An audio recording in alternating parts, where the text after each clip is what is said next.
In this video, we will be discussing isotopes and atomic masses. In the previous video, we stated that the atom is made of a nucleus containing positively charged protons and neutral neutrons, while negatively charged electrons surround the positively charged nucleus.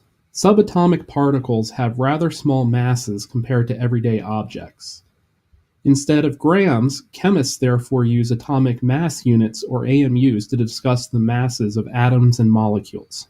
One AMU is approximately 1.66 times 10 to the minus 24 grams. Therefore, the mass of protons and neutrons are on the order of about 1 AMU. Because the mass of an electron is over 3 orders of magnitude smaller than a proton or neutron, the mass of an atom is almost entirely dictated by the nucleons. The nucleons are the particles contained in the nucleus, or the protons and neutrons.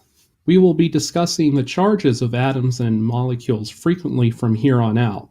Therefore, charge is going to be briefly introduced. The charge on an atom or a molecule is dictated by the number of protons minus the number of electrons. Charge can be positive or negative depending on the number of protons relative to the number of electrons. When specifying charges, what you do is you place the charge as a superscript at the right-hand side of an atom or a molecule. For example, iron with an overall 2+ charge would be Fe superscript 2+.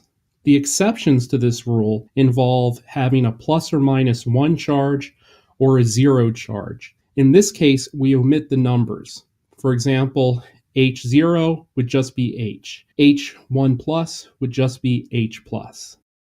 We are now going to discuss isotopes and a technique to measure atomic and molecular masses, mass spectrometry. Mass spectrometry is performed on an instrument called a mass spectrometer. A mass spectrometer operates on a similar principle as a cathode ray tube. The instrument contains positively and negatively charged plates and a detector at one end of an evacuated bent tube. In the bend of this tube, there is a magnetic field. Charged atoms or molecules are injected at one end of the tube. The charged plates attract the charged particles and accelerate them down the tube. As they encounter the magnetic field, their trajectory gets deflected. The larger the particle's mass, the less it gets deflected. This separates the particles based on mass. They then hit the detector in different places. The number of hits in different places on the detector corresponds to the relative number of atoms of each mass that are hitting that detector in that place. Therefore, one can measure the percentage of the particles of different masses relative to other particles. Using this and other techniques, it was found that not every atom of the same element had the same mass.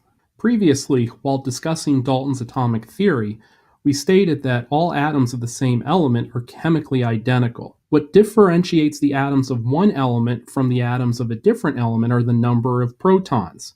All elements of the same element have the same number of protons. What can differ from atom to atom of the same element are the number of neutrons. If you have the same number of protons from atom to atom, but different numbers of neutrons, those are called isotopes. As an example, I have 3 different isotopes of hydrogen. One with 1 proton, one with 1 proton and 1 neutron, and one with 1 proton and 2 neutrons. All are hydrogen because all have 1 proton, but these are 3 different isotopes because they differ in the number of neutrons. Another example would be 2 isotopes of helium.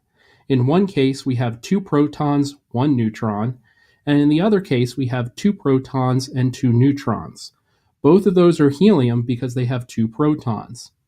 If we look at the isotope of hydrogen that has 2 neutrons and 1 proton, and the isotope of helium that has 1 neutron and 2 protons, although they have the same number of nucleons and have approximately the same mass, they're different elements because in one case we have 1 proton and in the other case we have 2 protons.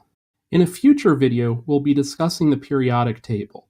Before we do this, we need to go over some preliminaries, which we'll be discussing throughout the rest of this video and then in the next video.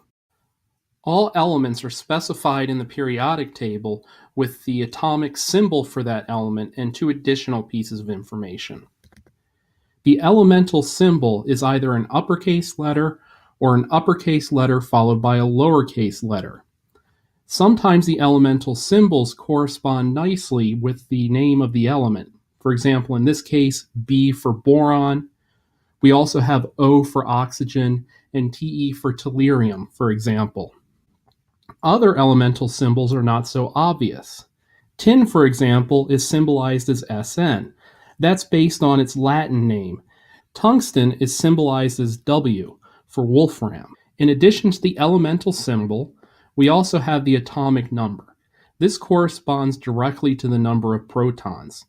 If you know the atomic number, you know the element. If you know the element, you know the atomic number. The number at the bottom is the average atomic weight. This is the weighted average of the atomic masses of all naturally occurring isotopes. Previously, we encountered the mass unit AMU, or atomic mass units. The atomic mass units are referenced to the carbon isotope carbon-12. The 12 in the carbon-12 refers to the total number of nucleons, 6 protons and 6 neutrons. Notice we only had to say carbon-12. We didn't have to specify the number of protons and neutrons. This is because by definition, carbon has 6 protons, therefore there has to be 6 neutrons. The way that we can specify this in a symbol format would be C with a superscript 12 and a subscript 6. The superscript 12 is known as the mass number. It's the number of protons plus neutrons. The subscript 6 is the atomic number. It's the number of protons. Because the carbon and the 6 contain redundant information, this is often just written as carbon-12. As I previously said, all atomic masses are referenced to the carbon isotope carbon-12. If you noticed, we called carbon-12 by its element name and the mass number. This is how almost all isotopes are named. Helium-3, for example, is the helium isotope that has 2 protons and 1 neutron. The exceptions for this rule are the hydrogen isotopes. If you have just 1 proton, we call that hydrogen. If you have 1 proton and 1 neutron, that's deuterium. If you have 1 proton and 2 neutrons, that's tritium. The symbol for helium-3 contained a lot of information. From that, we knew the element. Because we know the element, we know the number of protons.